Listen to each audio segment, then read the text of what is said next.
इसके अंदर अब आपको जल्दी से समझ आ जानी चाहिए कि उसने क्या पूछा हुआ है। मैंने यहाँ पर बाय द वे जो आपको प्रेजेंट वैल्यू के कॉन्सेप्ट थे यहाँ पर बताने थे, लेकिन अच्छा हुआ वो आपके क्लियर हो गया पीछे ही।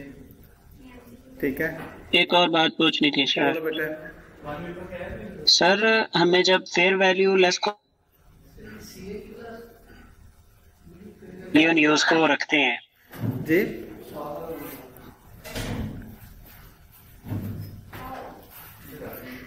बोलो बेटे। मैंने कहा अगर हमें fair value less cost to sell ना दी गई हो, हाँ, उस वक्त हम वैल्यू न्यूज को कंसीडर करते हैं एज रिकवरेबल अमाउंट। हाँ, और अगर हमें वैल्यू इन यूज ना दी गई हो तो उस देखो बेटे बात पता क्या है, आपको उसने बताया होगा कि ये एसेट आपने यूज करना है या नहीं। ये जो आप सवाल कर रहे हो ना, ये IFRS 5 का क्वेश्चन बनता है। IFRS 5 में है non current asset held for sale. वो non current asset held for sale का मतलब है कि आपने उनको यूज ही नहीं करना, बेचना ही बेचना है। तब ऐसी सिचुएशन में वैल्यू इन यूज कोई भी नहीं आएगी। ठीक है,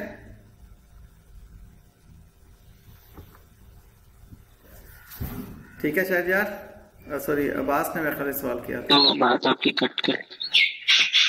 आपके मेरे ख्याल से नेट में कोई इश्यू आ रहा है। मैं ये कह रहा हूं कि जब उसने कह दिया कि इस एसेट को आपने यूज ही नहीं करना, बेचना ही बेचना है, तो IFRS 5 में चला जाता है। और IFRS 5 कहता है non current asset held for cell के लिए आप सिर्फ रिकवरेबल अमाउंट कहते हो, फिर वैल्यूलेस कॉस्ट टू सेल को। ऐसी सिचुएशन में वैल्यू इन यूज वर्कआउट नहीं होती। बहरहाल वो आपके सवाल की नोयत पे डिपेंड कर रहा होगा। सर जब IAS 36 है, ये सिर्फ कॉस्ट मॉडल पे लगेगा एसेट्स के? देखो बेटे जी, जब आपका डाउनवर्ड रीवैल्यू हो रही है तो वो भी तो आपकी इम्पेयरमेंट ही की एक शक्ल होगी। ठीक है, यस सर। तो आप यूं कह लो, ऐसा नहीं है कि सिर्फ कॉस्ट मॉडल पे लगता है। IAS 36 का जो स्कोप है बहुत वाइड है। गौर से सुन रहे हो सब बच्चे? IAS 36 हर एसेट, हर वो चीज जो एसेट कहलाती है सिवाय फाइनेंशियल इंस्ट्रूमेंट के, उसके ऊपर IAS 36 अप्लाई होता है। यानी कि इंटेंजिबल एसेट्स पे भी अप्लाई होता है, टेंजिबल एसेट्स पे भी अप्लाई होता है, IAS 40 पे भी अप्लाई होता है। हर एक एसेट पे IAS 36 इम्पेयरमेंट वर्कआउट की जाती है, मां सिवाय उन एसेट्स के जिनकी इम्पेयरमेंट का उनके अपने स्टैंडर्ड में तस्करा है। जैसे IAS 2 में इन्वेंट्री की जब बात करता है तो कहता है कि उसको आप वैल्यू करो lower of cost and NRV पे। तो lower of cost and NRV का मतलब है कि उसके अंदर इस फार्मूला में बिल्ट इन है कि वो रिकवरेबिलिटी से ज्यादा कभी भी नहीं जाएगी इन्वेंट्री। ठीक है, कॉस्ट अगर 100 रुपए है और नेट रियलाइजेबल वैल्यू उसकी 80 रुपए है, तो net realisable value equivalent to recoverable amount होती है। नेट रियलाइजेबल वैल्यू क्या है? Estimated selling price minus estimated cost to make sale. तो fair value less cost to sale भी तो यही है ना, ऑलमोस्ट। तो मिलती जुलती बात है। इसलिए IAS 2 जो है वो चूंकि अपने ही स्टैंडर्ड के अंदर उसने कह दिया हुआ है कि कैसे आपने उसको इम्पेयर करना है, इसलिए वो IAS 36 में उसकी सेपरेट इम्पेयरमेंट नहीं आती। और फाइनेंशियल इंस्ट्रूमेंट्स जिसे डेटर्स कहते हैं वो आपका फाइनेंशियल एसेट है, इन्वेस्टमेंट्स आपके फाइनेंशियल एसेट्स हैं, उनकी इम्पेयरमेंट IFRS 9 ने अलग से बात की हुई है। आपने इंशाल्लाह FR 2 में पढ़नी है ये। ठीक है, तो वो इम्पेयरमेंट जो फाइनेंशियल इंस्ट्रूमेंट्स हैं यानी कि इन्वेस्टमेंट एसेट्स और डेटर्स एसेट वगैरह की, वो IFRS 9 में उसकी इम्पेयरमेंट का तरीकेकार बताया हुआ है। वो उसमें हम पढ़ेंगे जब बड़े हो जाएंगे थोड़े से। ठीक है, अच्छा जी। सर यहाँ पे जो स्कोप था इसमें लिखा हुआ था इन्वेस्टमेंट प्रॉपर्टी, जो कॉस्ट मॉडल पे होगी ना उसकी IAS 36 में जाएगी। बेटे जान, जो दूसरी है फेयर वैल्यू होने जाएगी। मैं आपको ये बात कह रहा हूँ। अब छोटी सी बात ये देखो, आपने एक एसेट को अपवर्ड रीवैल्यू किया, रीवैल्यूएशन हुई। अब जरा देखें, आप जो बात कह रही हैं जरा उसको समझ लें, आप क्या कह रही हैं। एक एसेट है प्रॉपर्टी प्लांट एंड इक्विपमेंट का एसेट, इसकी कैरिंग अमाउंट है 500 इसकी रिकवरेबल अमाउंट को कैलकुलेट करने के लिए आपने fair value less cost to sell मालूम की। फर्ज कर लें 400 माइनस 40 360 और इसकी वैल्यू इन यूज़ आपने मालूम की फॉर एग्ज़ाम्पल 300। अब आप मुझे बताइए कि आप इन दोनों में से ग्रेटर 360 को ले रहे हैं। Yes sir. ठीक है, अब इन दोनों में से ग्रेटर आपने 360 को लिया, 500 और 360 का आपने जब देखा तो आपने कहा 140 इम्पेयरमेंट लॉस आ गया। ये बात समझ में आती है? अब ये बात आपने की, आपके पास यहाँ पर कॉस्ट मॉडल पे ये चीज़ चल रही थी।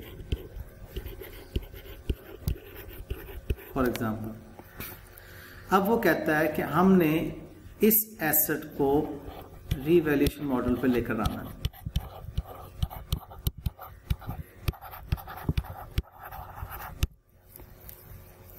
ठीक है, अब अगर आप इसको रीवैल्यूएशन मॉडल पर लेकर आएंगे, अब जरा देखना चीजें कैसे को रिलेट कर रही हैं।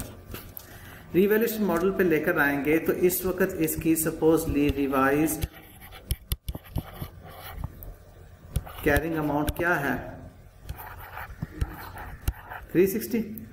ये अब आप इसकी कैरिंग अमाउंट ले चुके हैं ना, और रीवैल्यूएशन जब करते हैं तो फेयर वैल्यू पे करते हैं, उसमें लेस कॉस्ट टू सेल तो नहीं लेस करते।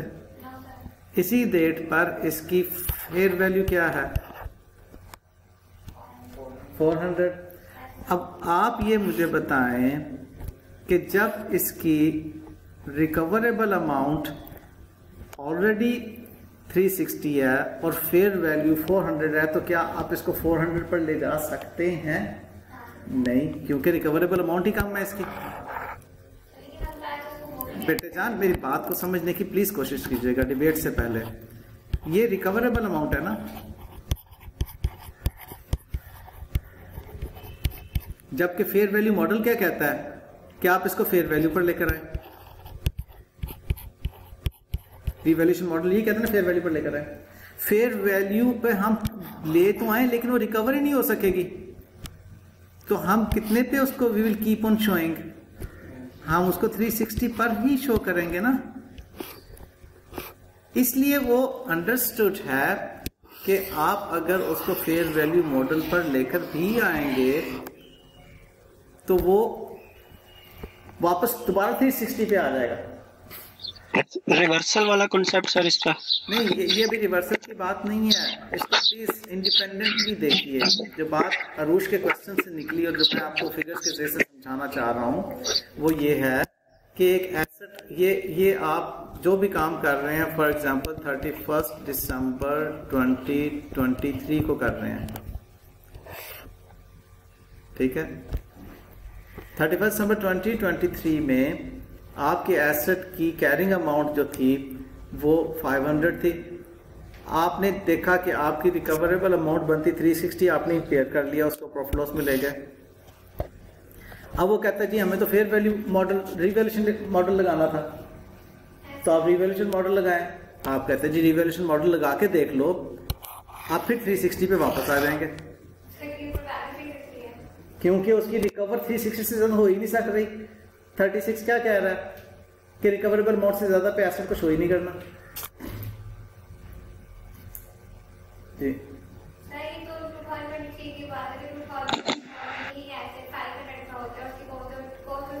वो रिवर्सल है, वो अब रिवर्सल की बात इसमें आती है कि क्या रिवर्सल ऑफ इम्पेयरमेंट लॉस की जा सकती है। वो की जा सकती है, वो मैं आपको, अगर आप इजाजत दें तो नेक्स्ट में आपको बता दूं। अभी हल्का सा मैं आपको बता देता हूं, ये नेक्स्ट टॉपिक आपको मैं रिवर्सल का बता दूंगा। अभी कॉन्सेप्ट सिर्फ ये ज़हन में ले लें, क्योंकि अभी that would be too much अगर मैं बहुत सी बातें कर लूँगा। रिवर्सल ऑफ इम्पेयरमेंट लॉस क्या है? अब फॉर एग्जाम्पल ये एसेट रिकवरेबल अमाउंट गेन कर लेता है, 450 पे पहुंच जाता है, तो क्या इसको 450 पे लेकर जाएंगे? उसके लिए हम ये देखेंगे कि नेक्स्ट ईयर उसकी डेप्रिसिएशन कितनी हुई। अगर इसको हमने इम्पेयर ना किया होता, had the asset not been impaired, तो उसकी डेप्रिसिएशन कितनी होती? फॉर एग्जाम्पल 100 रुपीज इसकी डेप्रिसिएशन होती, तो इसकी नेट बुक वैल्यू क्या होती? 400 होती। अब अगर नेक्स्ट ईयर इसकी रिकवरेबल अमाउंट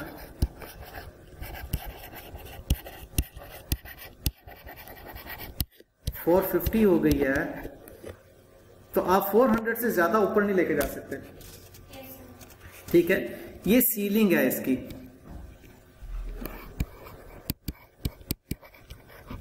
बेटे अगर नहीं समझ आएगी तो मैंने आपसे पहले ही कहा कि नेक्स्ट टॉपिक है मेरा, सिर्फ आपको हल्का सा टच दे रहा है। सीलिंग है, मैक्सिमम मैं 400 तक उसको रिकवर कर सकता हूं। तो मैं क्या करूंगा, 360 प्लस 40 करके 400 तक पहुंचूंगा, मैक्सिमम यहां तक मैं जा सकता हूं।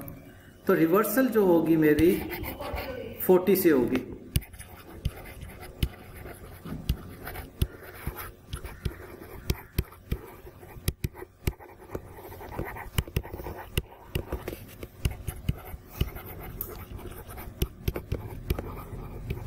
ये रिवर्सल होगी मेरी, ठीक है?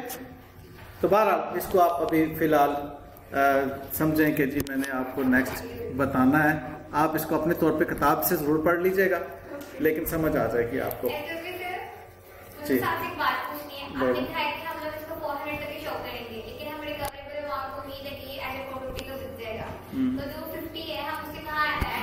बेटे मैं कह रहा हूँ उम्मीद है, उम्मीद का मतलब है सिर्फ ये ख्वाबों ख्यालों में है। हमने एसेट बेचना है कि कारोबार करना है? अगर मैंने अपने स्वेटर बनाने वाली मशीन बेच दी तो स्वेटर कैसे बनाऊंगा और बेचूंगा? हम अज्यूम करते हैं ये सारी बातें कि अगर ऐसा होगा तो क्या होगा। हम इनफैक्ट नहीं बेचने जा रहे बेटे उसको, नोशनल है। हाँ जी नोशनल है, ठीक है। अच्छा अब जरा प्लीज ये मैंने आपको क्वेश्चन, बाय द वे जो आपने क्वेश्चन अब्बास कहा था ना, वो ये होटल वाला मैंने यहाँ पर सॉल्व किया हुआ, लेकिन उसमें पहले की किताबों में उसने एक पॉइंट थोड़ा मुश्किल डाला हुआ था, ये वाला। तो खैर अब आप इसको ना देखिएगा, मैंने आपको क्वेश्चन सॉल्व करवा दिया। ये सारा 28 का मैंने पूरा कॉन्सेप्ट यहाँ पर, एन्युटी का कॉन्सेप्ट जो है ना, जो आपने कहा वो मैंने यहाँ पर आपको वर्कआउट करवाना था, ठीक है, कि एन्युटी क्या होती है। तो मैंने आपको उधर वर्कआउट करवा दिया। अच्छा जी, अब ज़रा ये चंद एक क्वेश्चन आपकी बुक में, जैसा मैंने कहा है कि अब सिर्फ प्रैक्टिस की बात है, कॉन्सेप्ट मैंने कंप्लीट कर दिया है इसका टॉपिक का। हुसैन एसोसिएट, मैं सिर्फ रीड करूंगा, आपने क्वेश्चन सॉल्व खुद करना है। आपकी बुक में इस तरह के जितने भी क्वेश्चंस हैं, आप एमसीक्यूज भी इवन IAS 36 के तमाम कर सकते हैं, with the exception of reversal. The Assistant Financial Controller of the Hussain Associates Limited Group has identified the matters below which she believes may indicate impairment of one or more assets. She believes, आगे ना बात अंदाजे की कि वो अंदाजा ही लगा रही है। Hussain Associates Limited owns and operates an item of plant that cost 640 and had accumulated depreciation of 400,000 on 1st of October 15. It is being depreciated at 12.5% on cost, straight line method. 1st April 16, exactly halfway through the year, the plant was damaged when a factory vehicle collided into it. Due to the unavailability of replacement parts, it is not possible to repair the plant, but it still operates, albeit at a reduced capacity. Operate हो रहा है लेकिन एक reduced capacity पर. It is also expected that as a result of the damage, the remaining life of the plant from the date of the damage will only be 2 years. उसकी damage, एक तो उसकी डैमेज होने की indication थी, दूसरा उसकी यूजफुल लाइफ भी बहुत कम होगी। Based on its reduced capacity the estimated present value of the plant is, ये उसने प्रेजेंट वैल्यू दे दी उसकी, estimated present value of the plant has a current disposal value, आज उसको अगर बेचें तो 20,000 की, which will be nil in 2 years time, ठीक है। But Hussain associate limited has been offered a trade in value of 180 against a replacement machine which has a cost of 1 million, ठीक है। वो कह रहा है कि आप 1 million मेरे से मशीन ले लें तो मैं आपको ट्रेड इन इसकी 180 देने को तैयार हूँ। There would be no disposal cost for the replaced plant. Hussain Associate is reluctant to replace. वो कहता नहीं मैंने replace नहीं करना the plant as it is worried about the long-term demand for the product produced by the plant. The trade-in value is only available if the plant is replaced. कहता अगर replace करेंगे तो ये आपकी ट्रेड-इन वैल्यू रिकवरेबल अमाउंट के तौर पर ली जाएगी, वरना नहीं। तो आप तो रिलक्टेंट है, आप इसको अवेलेबल ना समझें अपने लिए। तो इस क्वेश्चन के अंदर आपने इम्पोर्टेंट बातें जो देखी, डेट ऑफ डैमेज आपका क्या है, रिमेनिंग लाइफ क्या है, आपकी डेट कब से वो रिमेनिंग लाइफ, 1 अप्रैल 2016 से ऑनवर्ड्स 2 years, लेकिन आपकी लाइफ 1 अक्टूबर 2015 जब आपका डैमेज हुआ, वहां से ऑनवर्ड्स 2.5 year बनती है। कॉन्सेप्ट में पहले भी आपसे डिस्कस कर चुका हूँ, ठीक है। तो ये आप उसकी जो है वो रिमेनिंग लाइफ की बात यहाँ से आप देख लेंगे, यहाँ पर मैंने उसको इलेबोरेट किया और मशीन अकाउंट भी बना दिया, तमाम चीज़ें इसमें वर्कआउट की हुई हैं। आपने इसको बेटे अपने तौर पर क्वेश्चन को सॉल्व करना है, बहुत इम्पोर्टेंट क्वेश्चन है ये। इस तरह के क्वेश्चंस 2-4 आप कर लें, आपकी ज़िंदगी बन जाएगी।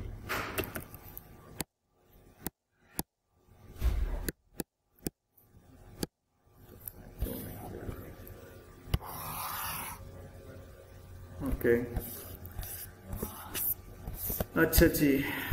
उसके बाद नेक्स्ट क्वेश्चन भी ये प्रीमियर लिमिटेड वाला, इसमें भी वो आपसे जो बातचीत कर रहा है, कैलकुलेट इम्पेयरमेंट लॉस। आसानी से आप इसका इम्पेयरमेंट लॉस देख लेंगे। ये इसकी प्रेजेंट वैल्यू है और ये इसकी फेयर वैल्यू है, दोनों में से जो ज़्यादा है वो उसकी रिकवरेबल अमाउंट है, ठीक बात। तो कैरिंग अमाउंट से आपने इसको कंपेयर किया तो आपके पास इम्पेयरमेंट लॉस 2.4 आ गया। ओके, ये आसान सादा सा सवाल है, इसको आप खुद से देखें। ओके, स्काईलाइन वाला क्वेश्चन मैंने आपको वैसे सॉल्व कर दिया। Scenario 1, fixed asset brought forward balance 100,000, accumulated depreciation 20,000, life was reviewed as it was revalued, the remaining life is 2 years। ये 31 दिसंबर को आपने इसकी लाइफ डिटरमिन की। Depreciation expense for the year 31 December 20x1 3 सालों पे क्यों ली जा रही है, क्योंकि आपने अभी उस साल की डेप्रिसिएशन चार्ज नहीं की थी, इसलिए भले वो ये आपकी 2 साल है लेकिन प्लस इसमें 1 कौन सा करेंगे, 2000x1 वाला ईयर इसमें प्लस करेंगे, क्योंकि ये उससे ऑनवर्ड्स 2 साल है, ठीक है। एक तो ये सिनेरियो ज़हन में रखें। दूसरा ये सिनेरियो ज़हन में रखें कि आपने जो रीवैल्यू किया है, उसको रिव्यू किया, सॉरी, आपने 1 जनवरी 2016 को ही किया है रिव्यू। अब ये 2016 उसमें शामिल हो गया, ठीक है, तो अब उसको आप 2 years पे ही डिवाइड करेंगे। ऐसी सिचुएशन में अब आप वो वाला साल ऐड नहीं करेंगे, क्योंकि आपने रिव्यू ही ओपनिंग डेट पे कर लिया था, ठीक बात। बस ये कुछ बातें आपकी यूजफुल लाइफ को डिटरमिन करने के हवाले से, ये बातें बार मैं I-16 में भी आपके साथ पहले कर चुका हूँ। तो I'll सेंड यू ये 1, 2 इंडिकेटर 3 शीट्स। इसके बाद आपके MCQs हैं, ये वाला क्वेश्चन भी मैं आपको भेज दूंगा, मेहनत कीजिए, इसको भी सॉल्व कीजिए। इसके अंदर भी अच्छी इम्पोर्टेंट प्रैक्टिस है, ठीक है। कॉन्सेप्ट की क्लैरिटी के बाद बेटे जान सिर्फ और सिर्फ मामला रह जाता है आपकी होशमंदी का, कि कितनी होशमंदी के साथ आप क्वेश्चन सॉल्व कर रहे हैं।